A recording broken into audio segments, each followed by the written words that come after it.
Le 30 juin 1960, le Congo devenait indépendant de la Belgique. J'ai fait une vidéo qui parle de la crise du Congo sur sa période des années 60 si ça vous intéresse. Dans cette vidéo, on va voir rapidement la géographie et l'histoire du Congo et comprendre comment ce pays assez grand en Afrique a un énorme potentiel. Sûrement un des plus grands potentiels au monde. Aperçu. Le Congo est un pays en Afrique centrale, son nom officiel est la République démocratique du Congo. Il est voisin d'un autre pays qui s'appelle Congo aussi, la République du Congo.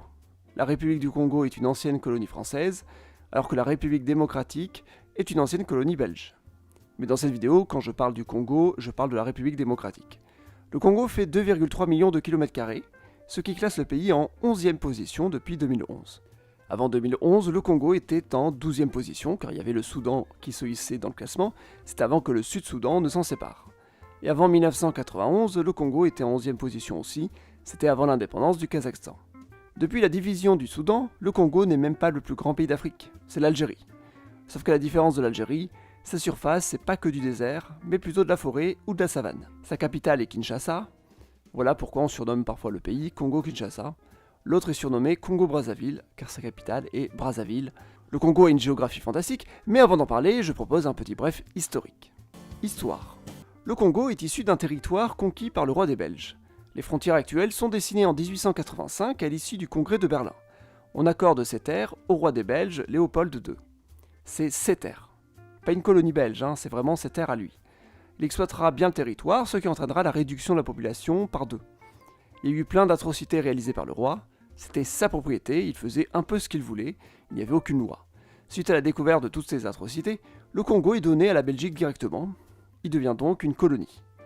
Aujourd'hui, Léopold II est une figure très controversée car à l'origine de ce massacre qui aurait entraîné la mort de 10 millions de personnes environ, les chiffres peuvent beaucoup varier.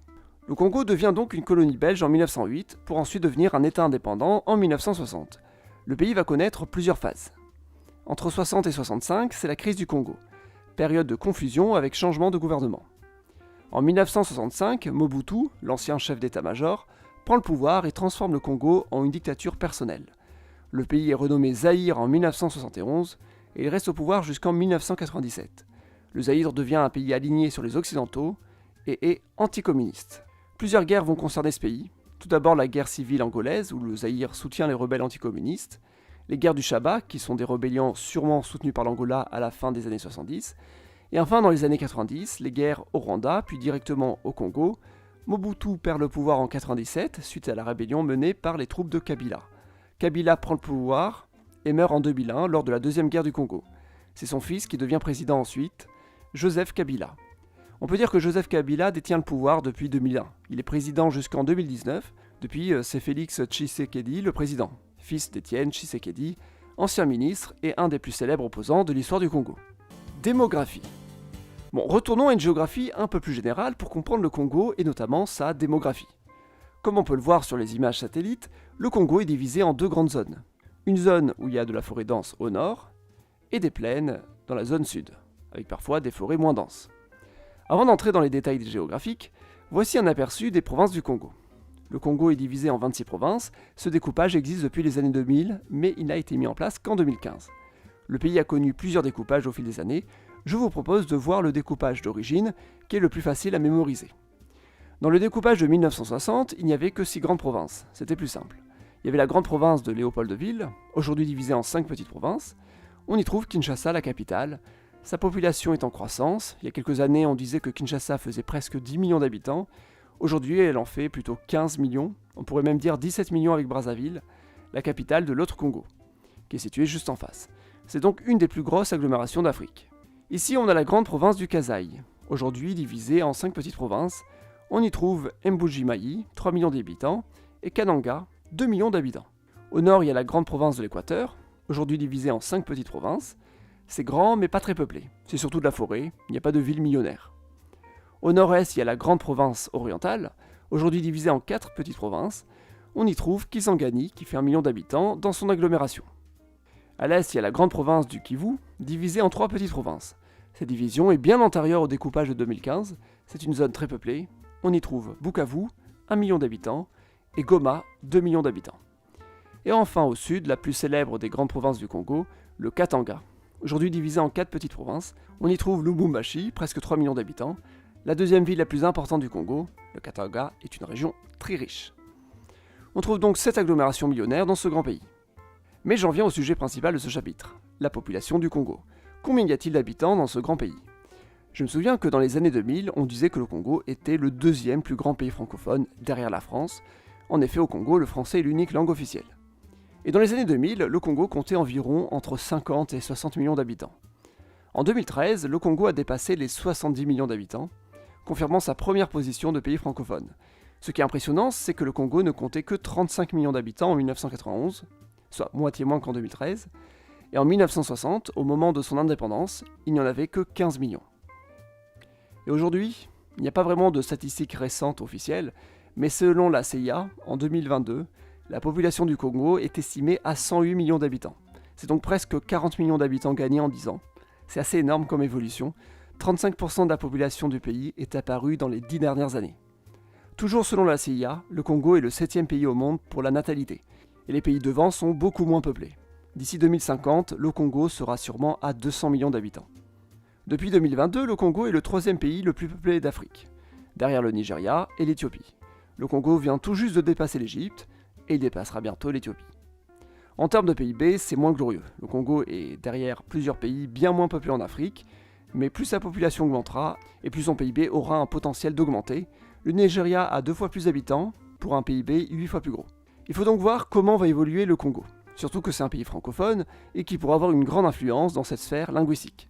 Mais il faut voir aussi comment le français va évoluer. Langue surtout parlée en ville, le pays se situe à la limite de la sphère francophone au nord-ouest de l'Afrique, et anglophone situé à l'est ou au sud. L'anglais est donc la principale langue étrangère étudiée. Le néerlandais, lui, langue de la Belgique aussi, n'a jamais été vraiment présent. À part ce français officiel, et encore peu parlé, on trouve des langues nationales, qui elles aussi sont rarement des langues maternelles.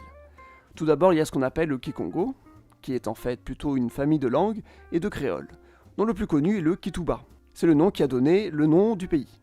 La langue est parlée surtout là où il y a accès à la mer, c'est donc la première langue croisée par les colonisateurs. Encore plus parlé, nous avons le Lingala. Le Lingala concerne aussi la capitale, Kinshasa, c'est donc en quelque sorte la principale langue de communication au Congo.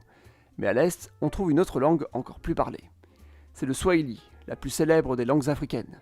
Au centre, on parle le Chiluba.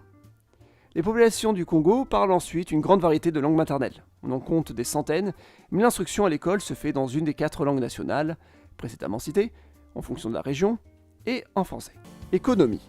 Vu que le Congo voit sa population augmenter, c'est l'économie qui va jouer un rôle clé. Et pour le moment, le Congo a un gros avantage, les ressources sont énormes. On trouve de l'or à l'est, surtout dans le Kivu. Dans le Kasaï, on trouve des diamants. C'est pas du diamant de bonne qualité, mais plutôt pour l'industrie. C'est un des plus gros producteurs au monde. Le Congo est un des plus gros producteurs de cuivre au monde, surtout dans le Katanga, et c'est le premier producteur de cobalt au monde, toujours dans le Katanga.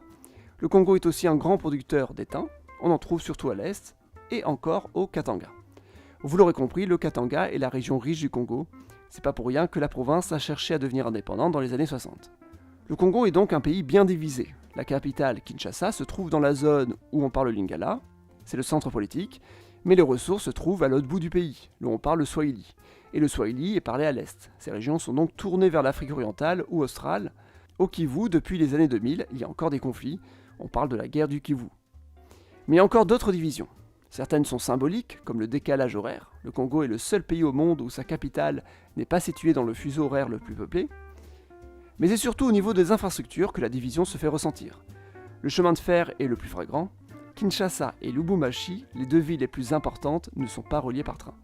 Pourtant, le train existe dans les 2 villes, mais elles sont dans 2 réseaux distincts. Kinshasa n'a qu'une ligne pour aller vers la mer, et Lubumbashi a un réseau pour relier le centre et l'est du Congo. Mais c'est un réseau très vétuste qui date de la colonisation. Au nord, il y a Kisangani, une des villes millionnaires. Elle est reliée directement à Kinshasa par le fleuve Congo. Ce fleuve sert d'axe de transport, mais au-delà de Kisangani, il n'est pas navigable. Il n'y a pratiquement aucun pont sur ce fleuve, il coupe le pays en 2, et même la route reste limitée.